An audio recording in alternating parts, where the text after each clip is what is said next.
ಸಂಘದ ಅಧ್ಯಕ್ಷರು ಸದಾ ರಾಜ್ಯಾಧ್ಯಕ್ಷರ ಜೊತೆಗೆ ಬೆನ್ನಲ್ಲೇ ರಮೇಶ್ ಅವರು ಮಾತಾಡ್ತಾ ಇದ್ದಾರೆ.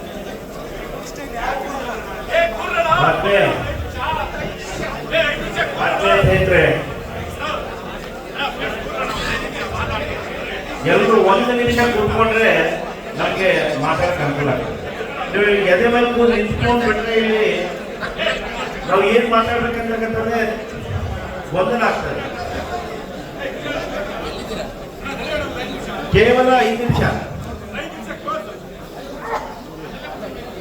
ವೇದಿಕೆ ಮೇಲೆ ಆಸಕ್ತಿಯಾಗಿರ್ತದೆ ಎಲ್ಲ ಮಾನ್ಯರೇ ಮತ್ತು ಒಂದು ಅವಧಿನ ಬಹಳ ಅಚ್ಚುಕಟ್ಟಾಗಿ ಸಮರ್ಪಕವಾಗಿ ಯಶಸ್ವಿಯಾಗಿ ನಿಭಾಯಿಸಿದಂತ ನಿಮ್ಮ ಎಲ್ಲರ ನೆಚ್ಚಿನ ನಾಯಕರಂತ ದೇಶ ರಕ್ಷಿತರವರೇ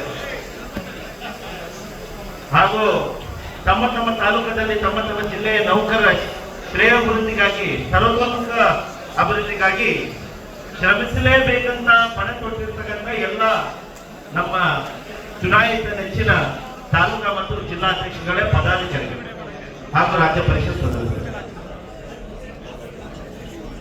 ಸ್ನೇಹಿತರೆ, ಇವತ್ತು ಬಹಳ ಸಂತಸದ ವಿಷಯ.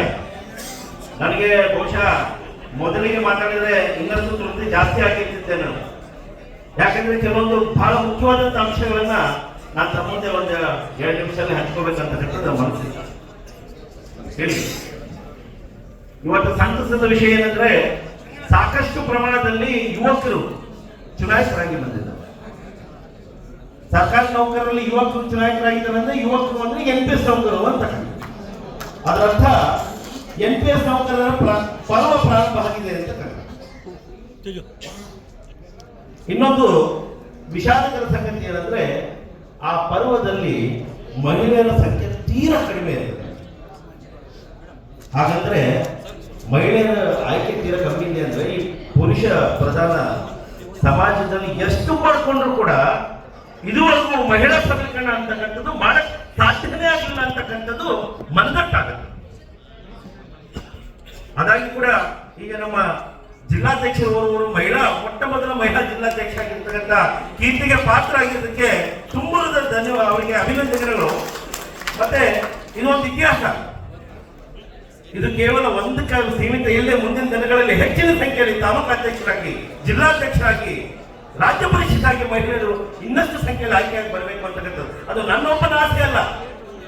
ಸರ್ಕಾರದ ಮೂಲ ದೇಹ ಉದ್ದೇಶಗಳನ್ನು ಕೂಡ ಅದಿದೆ. ಪ್ರತಿ ಬಾರಿ ಮುಖ್ಯ ಕಾರ್ಯದರ್ಶಿಗಳ ಹತ್ರ ನಾವು ಹೋದಾಗ ನಮ್ಮ ಸಚಿವಾಲಯ ನೌಕರ ಸಂಘ ಆಗಿರ್ಬೋದು, ರಾಜ್ಯ ನೌಕರ ಸಂಘ ಆಗಿರ್ಬೋದು, ಎಲ್ಲರಿಗೂ ಮಹಿಳಾ ಪ್ರತಿನಿಧಿಗಳಿಂದ ಬರೀ ಗಂಡ್ಮಕ್ಳ ಕಾಣ್ತಿರಲ್ಲ ಅಂತಕ್ಕಂಥದ್ದು ಅವ್ರು ತೋರ್ಸಕ್ಕಾದ್ರೂ ನಾವು ಈ ಒಂದು 4 ಜನರನ್ನ ಅಕ್ಕಪಕ್ಕ ಕಚೇರಿಯಲ್ಲಿ ಕೆಲಸ ಮಾಡೋದನ್ನ ಕರ್ಕೊಂಡು ಹೋಗಿರ್ತೀವಿ.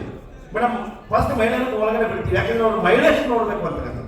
ನಿನ್ನೆ ಕೂಡ ಒಂದು ಸಭೆಯಲ್ಲಿ ಮೊನ್ನೆ ACS ಅವರು ಉಮಾ ಮಹಾದೇವನ್ ಮೇಡಮ್ ಅವರು ಡೆವಲಪ್ಮೆಂಟ್ ಕಮಿಷನ್ ಅಂದ್ರು, ಏನ್ರಿ ನೀವು ಮಹಿಳೆಯರಿಗೆ ನೀವು ಎಲ್ಲರೂ ಪ್ರತಿನಿಧಿ ಕೊಡ್ತೀನಿ, ಮೀಟಿಂಗ್ ಬಂದಿದ್ದು ಎಲ್ಲರೂ ಇದ್ದಾರೆ ನಿಮ್ಮ ಮಹಿಳೆಯನ್ನ ಹೇಳ್ಬೇಕು ಅಂತ.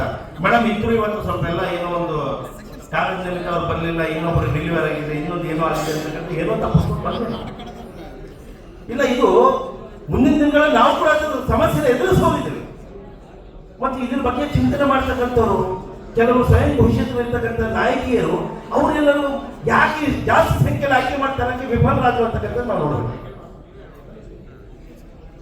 ಇವತ್ತಿನ ಸಂದರ್ಭದಲ್ಲಿ ಕೇವಲ ಸಂತಸದ ವಿಷಯಗಳು ಮಾತ್ರ, ಬೇರೆ ವಿಷಯಗಳು ಬೇಡ ಅಂತಕ್ಕಂಥದ್ದು ಅಂದ್ಕೊಂಡ್ರು ಕೂಡ ಕೆಲವು ವಿಷಯಗಳು ನಿಮ್ಮನ್ನ ಹೇಳಲೇಬೇಕಾಗ್ತದೆ. ಯಾಕಂದ್ರೆ ನಮ್ಮಲ್ಲಿ ಕೆಲವರಿಗೆ ಇಲ್ಲಿ ಇರ್ತಕ್ಕಂಥವರಲ್ಲಿ 5% ಜನಗಳಿಗೆ ಒಂದು ಗೊಂದಲ ಇರ್ತದೆ. ಏನದು ಡೆಮೋಕ್ರೆಟಿಕ್ ಟೀಮ್ ಅಂತ ಒಂದು ಮಾಡಿದಾರಲ್ಲ ತಂಡ, ಪ್ರಜಾಪ್ರಭುತ್ವ ತಂಡ, ನಿಜವಾಗ್ಲೂ ಅದರಲ್ಲಿ ಪ್ರಜಾಪ್ರಭುತ್ವ ಅಡಗಿದೆಯಾ ಅಂತ. ಆ ಪ್ರಜಾಪ್ರಭುತ್ವ ತಂಡಕ್ಕೆ ದಿನ ಬೆಳಗಾದ್ರೆ ಯಾರೊಬ್ಬ ವ್ಯಕ್ತಿಯಲ್ಲಿ ಬಾಯಿ ಬಡ್ಕೊತಾ ಇದ್ದಾನೆ, ಪ್ರಜಾಪ್ರಭುತ್ವದ ಅಡಿಯಲ್ಲಿ ಚುನಾವಣೆ ಆಗ್ಬೇಕು, ಪ್ರಜಾಪ್ರಭುತ್ವದ ಅಡಿಯಲ್ಲಿ ರಾಜ್ಯದ ನಾಯಕರಾಗಿ ಆಗ್ಬೇಕು ಅಂತಕ್ಕಂಥದ್ದು ಅವ್ರನ್ನ ರಾಜ್ಯ ನಾಯಕರಾಗಿ ಘೋಷಣೆ ಮಾಡಿದವರು ಯಾರು? ಅವ್ರೇನಾದ್ರೂ ಚುನಾವಣೆಯಲ್ಲಿ ಗೆದ್ಬಿಟ್ಟು ಬಂದವರ? ಪ್ರಜಾಪ್ರಭುತ್ವದ ಅಡಿಯಲ್ಲಿ ಚುನಾವಣೆಯಲ್ಲಿ ಗೆದ್ದು ಬಂದವರೇನ್ರಿ ಅವರು? ಇಲ್ಲ. ಬಟ್ ಅವರಿಗೆ ಒಂದು ಗೌರವ ಸಲಹೆಗಾರಾಗಿ, ಅವ್ರ ಬ್ಯಾಕ್ ಬೋನ್ ಆಗಿ, ಅವ್ರ ಗಾಡ್ ಫಾದರ್ ಆಗಿ ಒಬ್ಬ ವ್ಯಕ್ತಿಯನ್ನ ರಾಜ್ಯ ನಾಯಕ ಮಾಡಿಸ್ಬಿಟ್ಟಿದ್ದಾರಲ್ಲ, ಅವ್ರ ಪ್ರಜಾಪ್ರಭುತ್ವದ ವಿಷಯ ಯಾರು ಮಾಡ್ಬೇಕಾಗುತ್ತೆ? ನಿಜವಾಗ್ಲೂ ಅವರು ವಾದದಲ್ಲಿ ಏನಾದ್ರೂ ಒಂದು ಶಕ್ತಿ ಅಥವಾ ಅರ್ಥ ಅಥವಾ ಸತ್ಯಾಂಶ ಇದ್ದಿದ್ರೆ ಯಾವುದಾದ್ರೂ ಒಂದು ನ್ಯಾಯಾಲಯದಲ್ಲಿ ಅವ್ರಿಗೆ ಆಲಿಸ್ತಿದ್ರೆ ಅವ್ರ ಮಾತನ್ನ, ಅವ್ರ ಬೇಡಿಕೆಯನ್ನ ಅಥವಾ ಅವ್ರ ವಿಚಾರಗಳನ್ನು ಎತ್ತಿಡುವಂತ ಕೆಲಸ ನ್ಯಾಯಾಲಯ ಮಾಡ್ತಿದ್ರು. ಬಟ್ ಅದು ಯಾವುದೂ ಆಗ್ಲಿಲ್ಲ. ಯಾಕೆ? ಯಾಕಂದ್ರೆ ಪ್ರಜಾಪ್ರಭುತ್ವದಲ್ಲಿ ಚುನಾವಣೆ ನಡೀತಾ ಇರ್ತಕ್ಕಂಥದ್ದು ಇಲ್ಲಿ ಸೇರಿರ್ತಕ್ಕಂಥ ಪ್ರತಿಯೊಬ್ಬರು ಪ್ರಜಾಪ್ರಭುತ್ವದ ಅಡಿಯಲ್ಲಿ ಚುನಾವಣೆಯಲ್ಲಿ ಗೆದ್ದು ಬರ್ತಕ್ಕಂಥ ನಾಯಕರು ಹೊರತು ಕೇವಲ ಸ್ವಯಂ ಘೋಷಿತ ನಾಯಕರಿಗೆ ಯಾರು ಬಂದಿಲ್ಲ. ಈಗ ನಾಳೆ ನಿಮ್ಮ ಹತ್ರ ಮತ ಕೇಳಕ್ ಬಂದ್ರೆ ಕಪಾಳ ಮೋಕ್ಷ ಮಾಡಿ ಅವ್ರ ನಾಯಿ ಅಲ್ರಿ. ನಾವು ಗೆದ್ದವ್ರನ್ನ ನೀವು ಪ್ರಶ್ನೆ ಮಾಡಿದ್ರಿ, ಯಾರು ಬೇಕು ಅವ್ರಿಗೆ ಚುನಾವಣೆ ಗೆಲ್ಲಿಸ್ತಾ ಇದ್ರೆ, ಯಾರು ಬೇಕು ಅವ್ರಿಗೆ ಯುನಾನಿಮಸ್ ಮಾಡ್ತಾ ಇದ್ರೆ, ಯಾರು ಬೇಕು ಅವ್ರಿಗೆ ಮನಸ್ಸಿಗೆ ಬಂದವ್ರನ್ನ ಇಲೆಕ್ಷನ್ ಪಟ್ಟಿಯಲ್ಲಿ ಸೇರ್ತಾ ಇದ್ರೆ ಅಂತಕ್ಕಂಥದ್ದು. ಇವತ್ತು ನೀವೆಲ್ಲ ಗೆದ್ದು ಬಂದವ್ರಿಗೆ ನಿಮ್ಮನ್ನ ಅಂತಿಲ್ಲ ಅಂತ ಮಾತದು. ಈಗ ಯಾವ ಮುಖ ತಗೊಂಡು ನಿಮ್ಮ ಹತ್ರ ಬರ್ತಾರೆ ಮತ ಕೇಳಕ್ಕೆ? ನಿಮ್ಮ ಹತ್ರ ಮತ ಕೇಳಕ್ಕೆ ಬರಕ್ಕೆ ಅವ್ರಿಗೆ ಅಧಿಕಾರ ಇದೆಯೇನು? ನೈತಿಕತೆ ಇದೆನ? ಯಾವ ಬಾಯಿ ತಗೊಂಡು ಅವ್ರು ಯಾವ ಮುಖ ತಗೊಂಡು ನಿಮ್ಮ ಹತ್ರ ಇಲ್ಲ ನಮ್ಮ ನನಗೆ ಚುನಾಯಿತ ನಾನು ಗೆದ್ದಿದ್ರಿ ನಿಮ್ಗೆ ಶಾಲು ಸನ್ಮಾನ ಮಾಡಿಬಿಟ್ಟು ನನಗೆ ಮತ ಕೇಳುತ್ತೆ ಯಾವ ನೈತಿಕತೆ ಇದೆ? ನಮಗೆ ಮೊನ್ನೆ ಗೊತ್ತಾಯ್ತು ಅವರು ತಂಡ ಪ್ರವಾಸಕ್ಕೆ ಹೊರಟಿದೆ ಅಂತ. ಇದು ಡೆಮೋಕ್ರಾಟಿಕ್ ಅಲ್ಲ, ಡ್ರಾಮೆಟಿಕ್ ತಂಡ. ಯಾಕೆ? ಅಹಿಂದ ಅಂತ ಅವ್ರು ಮಾಡಿ ಅಹಿಂದ ತಂಡ, ದೇವರಾಜ ಅರಸನವರ ತಂಡ, ದಲಿತರಿಗೆ ಅನ್ಯಾಯ ಆಯ್ತು, ಹಿಂದುಳಿದವರಿಗೂ ಅನ್ಯಾಯ ಆಯ್ತು. ಇದನ್ನ ನಾವು ಸರಿಪಡಿಸಿರ್ತಕ್ಕಂಥದ್ದು. ಅದ್ರ ಮೊಟ್ಟ ಮೊದಲಿಗೆ ರಾಜ್ಯ ನಾಯಕ ಸ್ಥಾನಕ್ಕೇನೆ ಅಹಿಂದದವರನ್ನ ಬಿಟ್ಟು ಆಯ್ಕೆ ಹೋಗ್ಲ. ಅದಕ್ಕಾಗಿ ಅಧ್ಯಕ್ಷರನ್ನ ಅಹಿಂದ ನಿಂತಿದ್ದಾರ ಇಲ್ಲ. ಮತ್ತೆ ನೀವು ಯಾವ ಅಹಿಂದದ ಬಗ್ಗೆ ಮಾತಾಡಿದ್ರಿ? ವಿಧಾನಸೌಧ ಮುಂಭಾಗದಲ್ಲಿ ಇರ್ತಕ್ಕಂಥ ನಮ್ಮ ಸಚಿವಾಲಯ ಕ್ಲಬ್ ಅಲ್ಲಿ ನೀವು ಅಹಿಂದದ ಸಮಾವೇಶ ಮಾಡ್ತೀರಿ. ಬಟ್ ಆ ಸಚಿವಾಲಯದ ಸರ್ವ ಸಮಸ್ತ ಸಚಿವಾಲಯದ ಅಧಿಕಾರಿ ನೌಕರ ಸಂಘದ ಅಧ್ಯಕ್ಷನು ಒಬ್ಬ ಅಹಿಂದ, ನಾನು ಹಿಂದುಳಿದವನು, ಮತ್ತೆ ನನ್ನನ್ನೇ ಕರೀಲಿಲ್ಲ. ಇಲ್ಲ, ಅವನು ಬಂದ್ರೆ ವೇದಿಕೆ ಕಬಳಿಸ್ಕೊಂಡ್ಬಿಡ್ತಾರೆ, ಇಲ್ಲ ಸತ್ಯಾಂಶ ಬಂದ್ಬಿಡ್ತದೆ, ಅವನ್ನ ಬಿಟ್ಟು ಮಾಡ. ನೋಡಿದೆ ನಾನು ಅಹಿಂದದ್ದು ಅಡಿಯಲ್ಲಿ ಅವರು ಏನಾದ್ರು ಸಮಾರಂಭ ಮಾಡ್ತಿದ್ರೆ ಸಚಿವಾಲಯ ಅವ್ರು ಭಯ ಇವ್ರು ಬಂದ್ಬಿಟ್ಟು ಎಲ್ಲ ತರ ಭಾಷಣದಲ್ಲಿ ಹೇಳ್ಬಿಡ್ತಾರೆ, ಸತ್ಯಾಂಶಗಳನ್ನ ಬಿಚ್ಚಿರ್ತಾರೆ ಅಂತಕ್ಕಂಥದ್ದು. ಯಾಕಂದ್ರೆ ಈ ಕೆಲಸ ನಾನು ಸಚಿವಾಲಯದಲ್ಲಿ ಮಾಡಿದ್ವಿ. ಇವತ್ತು ಯಾರು ರಾಜ್ಯ ನಾಯಕರು ಆಗ್ಬೇಕು ಅಂತ ಕನಸು ಕೂಡ ಇಟ್ಕೊಂಡಿದ್ದ ಯಾರನ್ನ ಈ ಸಂಘಟನೆ ಪ್ರತಿ ಬಾರಿ ಪ್ರತಿ ಅವಧಿಗೆ ಹಿಂದಿನ ಅಧ್ಯಕ್ಷರನ್ನು ಒಳಗೊಂಡಂತೆ ಎಲ್ಲರೂ ಉಚ್ಚಾಟನೆ ಮಾಡಿದ್ದಾರೆ. ಅವರು ರಾಜ್ಯ ನಾಯಕರಾದ ಆಮೇಲೆ ಸಚಿವಾಲಯ ನೌಕರ ಸಂಘದಲ್ಲಿ ನಮ್ಮ ಎದುರುಗಡೆ ಚುನಾವಣೆ ಗೆಲ್ಲಕ್ಕೆ ತಾಕತ್ತಿದೆ ಇರೋರು, ಸಚಿವಾಲಯದಲ್ಲಿ ಎಲ್ಲ ನೌಕರರು ಸತ್ಯಾಂಶವನ್ನು ತಿಳ್ಕೊಂಡಂತರು ಅವ್ರಿಗೆ ಮಖಾನ ಬರ್ತಿಲ್ಲ. ಮೊನ್ನೆ ರಾಜ್ಯ ಪರಿಷತ್ ಚುನಾವಣೆಯಲ್ಲಿ ಗೆಲ್ಲಕ್ಕೆ ಹಾಕಿದ್ರೆ ನಮ್ಮ ತಂಡದ ಮುಂದೆ ನಮ್ಮ ತಂಡ ಗೆಲ್ತಾರೆ. ಇಲ್ಲೇ ಗೆಲ್ಲಕ್ಕೆ ಆಗದೆ ಇರೋರು ರಾಜ್ಯದಲ್ಲಿ ಏನ್ ಗೆಲ್ತಾರೆ ಅಂತ ನಮ್ಮ ನೌಕರನ್ನ ಮನವೊಲಿಸಕ್ಕಾಗ್ತಾರೋ ರಾಜ್ಯದ ನೌಕರನ್ನ ಏನ್ ಮನವೊಲಿಸ್ತಾರೆ ಅಂತ ಅದ್ರ ಪ್ರಶ್ನೆ ನೀವು ಗೆಲ್ಬೇಕಾಗಿದೆ. ಇವತ್ತು ನಾಳೆ ಅವ್ರು ನಿಮ್ಮ ಹತ್ರ ಬಂದ್ರೆ ಮತ ಕೇಳಿ ನಿಮ್ಮ ಹತ್ರ ಬಂದು ಬರಲ್ಲ, ಅವ್ರಿಗೇನಾದ್ರು ಮಾನ ಮರ್ಯಾದೆ ಇದ್ರೆ ಅವ್ರು ಯಾರು ಇಲ್ಲಿ ಬಂದಿರ್ತಕ್ಕಂಥವ್ರ ಹತ್ರ ಮತ ಕೇಳಕ್ಕೆ ಬರಲ್ಲ. ಇಲ್ಲಿ ಬಂದಕ್ಕಂತಂದ್ರು ಅಲ್ಲ, ಇದ್ರಲ್ಲಿ ಯಾರು ಒಬ್ಬರಿಬ್ರು ತಪ್ಪು ಹೋಗಿದ್ರು ಕೂಡ ಅವರಿಗೆ ಪ್ರಜಾಪ್ರಭುತ್ವ ಚುನಾವಣೆಯಲ್ಲಿ ಗೆದ್ದು ಬಂದವರಿದ್ರು ಕೂಡ ಅವ್ರು ಬಂದು ಕೂಡ ಮತ ಕೇಳೋ ನೈತಿಕತೆ ನಾವು ಕಳ್ಕೊಂಡಾಯ್ತು. ಪ್ರತಿ ಬಾರಿ ಪ್ರತಿಯೊಂದು ನ್ಯಾಯಾಲಯಗಳಲ್ಲಿ ಇವರು ಹೋಗಿ ಯಾವುದೋ ಒಂದು ದಾಖಲೆಯನ್ನು ಕೊಟ್ಬಿಟ್ಟು ಇಲ್ಲ ಪ್ರಜಾಪ್ರಭುತ್ವ ಚುನಾವಣೆ ನಡೀತಾ ಇಲ್ಲ, ಎಲ್ಲರೂ ಭ್ರಷ್ಟರು, ಇನ್ ಕೆಲವರು ಅವರು ಚೇರಾಗಳು, ಇನ್ ಪಟಾಲಗಳು ಚುನಾವಣೆ ಆಯ್ಕೆ ಬರ್ತದೆ, ತಡೆ ಇರಬೇಕು, ತಡೆ ಅಂತ ಕೊಡಿ ಅಂತಕ್ಕಂಥದ್ದು ಕೇಳಿದವರು. ಇವತ್ತು ನಿಮ್ಮನ್ನ ಯಾವ ದೃಷ್ಟಿಯಿಂದ ಅವ್ರು ನೋಡ್ತಿರ್ಬೇಕಾದ್ರೆ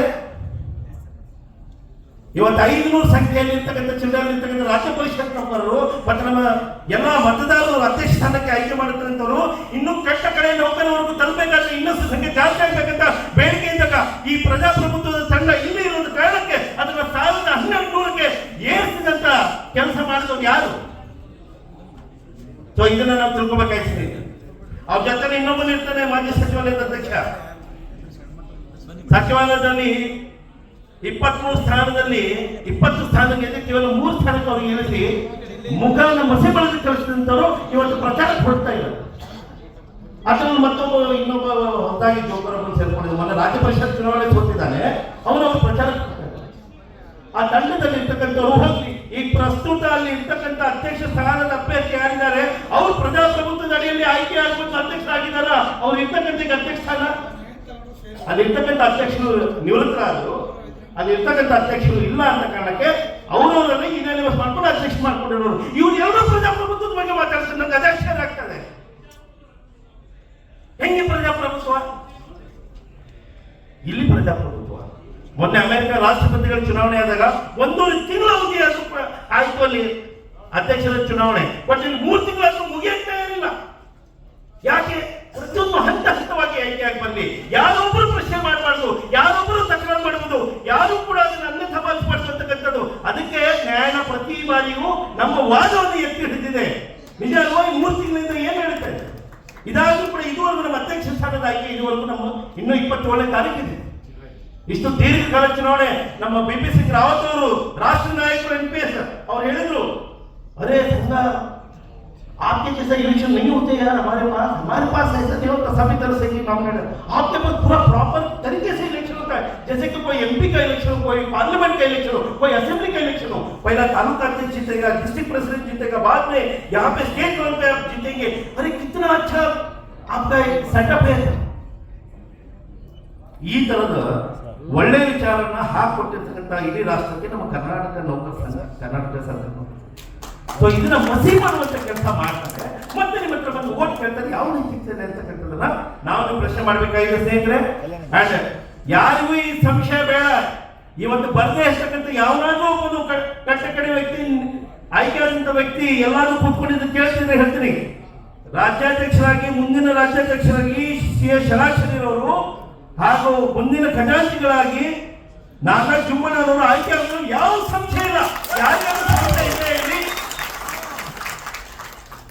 ಇದು ಒನ್ ಸೈಡೆಡ್ ಇವತ್ತು ಸಂಪೂರ್ಣ ತೀರ್ಮಾನ ಇಲ್ಲಿಗೆ ಆಗಿದೆ. ಅದು ಕೇವಲ ನೆಪ ಮಾತ್ರಕ್ಕೆ ಚುನಾವಣೆ, ಕೇವಲ ಮತ ಹಾಕುವ ನೆಪ ಮಾತ್ರಕ್ಕೆ ಉಳ್ಕೊಂಡಿದೆ. ಯಾಕಂದ್ರೆ ಇವತ್ತು ನಿಮ್ಮ ಮನಸ್ಸುಗಳು, ವಿಚಾರಗಳು, ಆಲೋಚನೆಗಳು ಪ್ರತಿಯೊಂದು ನಮ್ಮ ಜೊತೆಯಲ್ಲಿ ಸೇರ್ಕೊಂಡಿದೆ ಅಂತಕ್ಕಂತೆ ಈ ವೇದಿಕೆ ಸಾಕ್ಷಿಯಾಗಿದೆ ಅಲ್ವಾ ಸ್ನೇಹಿತರೆ. ಇದ್ರ ಜೊತೆಗೆ ನಂದು ಒಂದು ಉತ್ತರ ಭಾಗದ ವ್ಯಕ್ತಿಗಳಾಗಿ, ಮೂಲ ಉತ್ತರ ಕರ್ನಾಟಕದವನಾಗಿ, ಅದರಲ್ಲಿ ಕಲ್ಯಾಣ ಕರ್ನಾಟಕ ಭಾಗದವನಾಗಿ, ಅದರಲ್ಲಿ ಕಲಬುರಗಿದವನಾಗಿ, ಸಚಿವಾಲಯ ನೌಕರ ಸಂಘದ ಅಧ್ಯಕ್ಷರಾಗಿ, NPS ನೌಕರ ಸಂಘದ ಗೌರವಾಧ್ಯಕ್ಷನಾಗಿ, ಈ ಸಂಘದ 2 ಬಾರಿ ರಾಜ್ಯ ಉಪಾಧ್ಯಕ್ಷನಾಗಿ,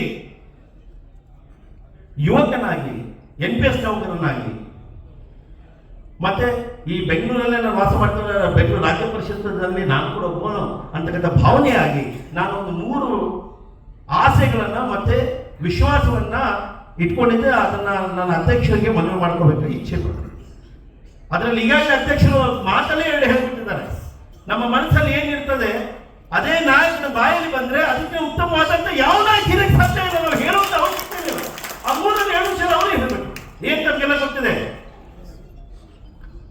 ಅವರ ಅಧ್ಯಕ್ಷ ಆದ ಮೇಲೆ ವ್ಯವಸ್ಥಿತವಾದಂತಹ ತಂಡ ಕಟ್ಕೊಂಡ ಮೇಲೆ ಒಂದು ಸೂಕ್ತ ಸಮಯವನ್ನು ನೋಡಿ ರಾಜ್ಯ ಸರ್ಕಾರಕ್ಕೆ NPS OPS ಮಾಡೋಕೆ ಯಾವ ರೀತಿಯಲ್ಲಿ ನಾವು ವೇತನ ಆಯೋಗಕ್ಕೆ ಪ್ರತಿಭಟನೆ ಮಾಡ್ತೀವಿ, ರಾಜ್ಯದಂತ ಬಂದ್ ಮುಷ್ಕರ ಕೊಟ್ಬಿಟ್ಟು ಮಾಡ್ತೀವಿ, ಸರ್ಕಾರಕ್ಕೆ ಯಾವ ರೀತಿಯಲ್ಲಿ ಚಾಟಿಯನ್ನು ಬೀಸ್ತೀವಿ, ಅದೇ ಶೈಲಿಯಲ್ಲಿ ಆ ಹೋರಾಟವನ್ನು ಮಾಡಿ NPS OPS ಮಾಡಬೇಕು. ಅದು ಅವರ ನಾಯಕತ್ವದಲ್ಲಿ ನಡೀಬೇಕು, ಅವರ ನೇತೃತ್ವದಲ್ಲಿ ನಡೀಬೇಕಂತಕ್ಕಂಥ ನಾವು ಒಂದು ಮನೆಯವರಿಗೆ ಇಡಕ್ಕೆ ಇಚ್ಛೆ ಮಾಡ್ತೀವಿ. ಅವ್ರು ಆಗ್ಲೇ ಹೇಳಿದ್ದಾರೆ ಇದನ್ನು ಮಾಡ್ತೀವಿ. ಅದಾದ್ಮೇಲೆ ಈಗ ಕೇಂದ್ರ ವೇತನ ಆಯೋಗ ಪರಿಷ್ಕರಣೆಯಲ್ಲಿ 8ನೇ ವೇತನ ಆಯೋಗ ಆಗುತ್ತೆ. ಅದಾದ್ಮೇಲೆ ನಮ್ಗೆ ಅವರಿಗೆ ಸ್ವಲ್ಪ ವ್ಯತ್ಯಾಸಗಳು ಬರ್ತದೆ. ಒಂದು ಒಳ್ಳೆ ಕೆಲಸ ಏನ್ ಮಾಡಿದಾರೆ ಗೊತ್ತಾ ರಾಜ್ಯಾಧ್ಯಕ್ಷರು ಒಳ್ಳೆ ವೇತನ ಆಯೋಗದಲ್ಲಿ, ಅದು ರಿಕಮೆಂಡ್ ಅಲ್ಲೇ ಮಾಡ್ತಿದ್ದಾರೆ. ಮುಂದೆ ಯಾವಾಗ ಕೇಂದ್ರ ಸರ್ಕಾರ 8ನೇ ವೇತನ ಆಯೋಗ ಮಾಡುತ್ತೋ ಅವಾಗ ನಮ್ಮ ನೌಕರರಿಗೆ ಅವರಿಗೆ ವ್ಯತ್ಯಾಸಗಳು ಜಾಸ್ತಿ ಆಗ್ತದೆ. ಯಾವ ರೀತಿಯಲ್ಲಿ ಈಗಾಗಲೇ 24 ರಾಜ್ಯಗಳು ಕೇಂದ್ರ ಪ್ರಮಾಣವಾಗಿ ವೇತನ ಕೊಡ್ತದೆ, ಆ ಸಂದರ್ಭದಲ್ಲಿ ಕೇಂದ್ರ ಪ್ರಮಾಣದ ವೇತನ ನಮ್ಮ ರಾಜ್ಯದಲ್ಲೂ ಕೊಡೋದು ಸೂಕ್ತ ಎಂದು ಈ ಆಯೋಗವು ತಮಗೆ ಶಿಫಾರಸು ಮಾಡುತ್ತದೆ ಅಂತ ಹೇಳಿದ್ರು. ಅದು ಆಯೋಗದ ವರದಿಯಲ್ಲಿ ಈಗಾಗಲೇ ನಾವು ಸೇರಿಸ್ಬಿಟ್ಟಾಗಿದೆ. ಕೇವಲ ಒಂದಿರೋದನ್ನ ಪಡ್ಕೊಳ್ಳೋಕೆ ಒಂದು ಹೋರಾಟ ಮಾಡಬೇಕು. ಅದು ಒಂದು ಛಾತಿ ಇರ್ತಕ್ಕಂಥ ನಾಯಕರಿಂದ ಸಾಧ್ಯ. ಈಗ ನಾನು ಯಾರ ಬಗ್ಗೆ ದೂಷಣೆ ಮಾಡೋದು, ಬಟ್ ಅಲ್ಲಿರ್ತಕ್ಕಂಥ ಈಗ ಯಾರು ಅಧ್ಯಕ್ಷ ಬರ್ತಿದ್ದಾರೆ ಅವರು ರೆವಿನ್ಯೂ ಇಲಾಖೆಗೆ ಸಂಬಂಧಪಟ್ಟಂತೆ ಅವ್ರ ಕಂದಾಯ ಇಲಾಖೆ ಸಮಸ್ಯೆಗಳನ್ನ ಬಗೆಹರಿಸುವಲ್ಲಿ ವಿಫಲರಾದವರು ಇವತ್ತು ರಾಜ್ಯಕ್ಕೆ ಏನ್ ನ್ಯಾಯ ಕೊಡಿಸ್ತಾರೆ. ಕಂದಾಯ ಇಲಾಖೆ ಎಲ್ಲ ಸಮಸ್ಯೆಗಳ ವಿಚಾರವಾಗಿ ನಾವು ಸಚಿವಾಲಯ ನೌಕರ ಸಂಘದ ಅಧ್ಯಕ್ಷರಾಗಿ ನಮ್ಮ ತಂಡ ನಾವು ಅಲ್ಲಿ ಇರ್ತಕ್ಕಂಥ ಮಂತ್ರಿಗಳಿಗೆ, ಅಲ್ಲಿ ಇರ್ತಕ್ಕಂಥ ಪ್ರಧಾನ ಕಾರ್ಯದರ್ಶಿಗಳಿಗೆ ತಕ್ಕ ಉತ್ತರವನ್ನು ಮತ್ತೆ ಯಾವ ಶೈಲಿಯಲ್ಲಿ ಹೇಳಬೇಕು ಸಂಘಟನಾತ್ಮಕ ಶೈಲಿಯಲ್ಲಿ ಅವ್ರಿಗೆ ಉತ್ತರವನ್ನು ಕೊಟ್ಟು ನಾವು ಕೆಲಸವನ್ನ ಈಡೇರಿಸಿಕೊಂಡು ಆಗಿದೆ. ಬಟ್ ಅವ್ರ ಸಮಸ್ಯೆನ ಈಡೇರಿಸಕ್ಕಾಗಿಲ್ಲ. ರಾಜ್ಯದಲ್ಲಿ ಇವತ್ತು ಯಾವ ರೀತಿಯಲ್ಲಿ ಪ್ರವಾಸ ಮಾಡುವ ಏನ್ ನ್ಯಾಯ ಒದಗಿಸ್ಕೊಡೋದ್ರಿಂದ ನೌಕರಿಗೆ ಅಂತ ವಿಚಾರ ಮಾಡಬೇಕು. ಮತ್ತೆ 2ನೇ ಬೇಡಿಕೆ ಅಂತ ಆಗ್ಲೇ ಹೇಳಿದ್ದಾರೆ, ಕೇಂದ್ರ ಸಮಾನವಾಗಿ ಕೊಡುತ್ತದೆ. ಅಂಡ್ 3ನೇದು ಏನಂದ್ರೆ ಬಹುಶಃ ಅಪ್ರಸ್ತುತನೋ ಪ್ರಸ್ತುತನೋ ಅತಿ ಪ್ರಸ್ತುತನೋ ಅಂತಕ್ಕಂಥದ್ದು ನನಗೀಗಿನ್ನ ನೀವು ಚೆನ್ನಾಗಿ ಬದಲಾಗಿದೆ ಸ್ನೇಹಿತರೆ.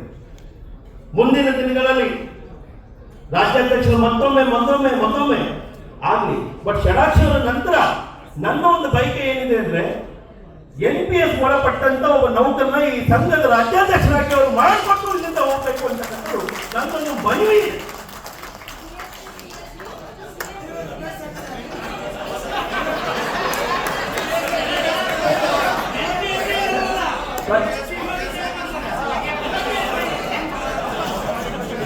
ಇಲ್ಲೇನ ಒಂದು ನಿಮಿಷ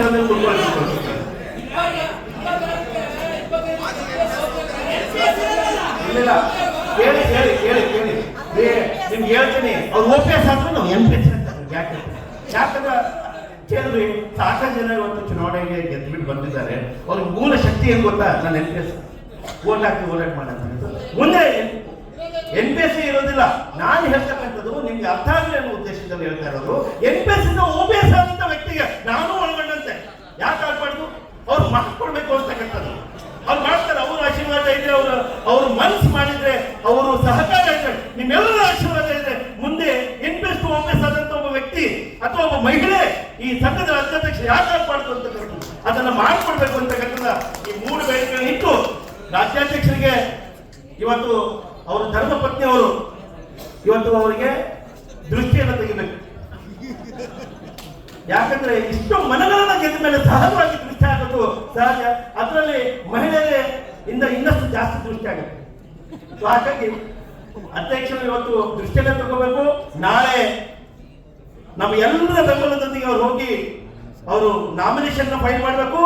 27ಕ್ಕೆ ಸಂಶಯ ಇಲ್ಲ ಅದರ ದಿವಸ ವಿಜಯೋತ್ಸವದ ತಯಾರಿಯನ್ನು ನಾವು ಮಾಡ್ಕೋಬೇಕು ಹೊರತು ಇನ್ನು ಉಳಿದಂತೆ ನನಗೆ ಸರ್ ನನಗೆ ಯಾರ ಮೇಲೆ ಅನುಮಾನ ಇಲ್ಲ. ಇದು ಒಂದು ಓಟ್ ಆದ್ರೂ ಮಿಸ್ ಆಗ್ತಿದ್ರೆ ಆಗತ್ತೆ ಅಂತ ನನಗೆ ಯಾವ ಅನುಮಾನ ಇಲ್ಲ. ಅದಕ್ಕೆ ವಿಜಯೋತ್ಸವ ತಯಾರಿಯನ್ನು ನಾವು ಈಗಲೇ ಪ್ರಾರಂಭಿಸಬೇಕು ಅಂತ ಹೇಳ್ತಾ ನನ್ನನ್ನು ಕೂಡ ಈ ಕೆಲಸ ಮಾತಾಡಕ್ಕೆ ಅವಕಾಶ ಮಾಡಿಕೊಟ್ಟಂತ ತಮ್ಮನ್ನೆಲ್ಲ ವಂದಿಸಿ ಅನಂತರ ವಂದನೆಗಳನ್ನ ಸಲ್ಲಿಸ ನನ್ನ ಮಾತನ್ನು ಜೈ ಹಿಂದ್ ಜೈ ಕರ್ನಾಟಕ. ಸದಾ ರಾಜ್ಯಾಧ್ಯಕ್ಷರೊಂದಿಗೆ ನಮ್ಮ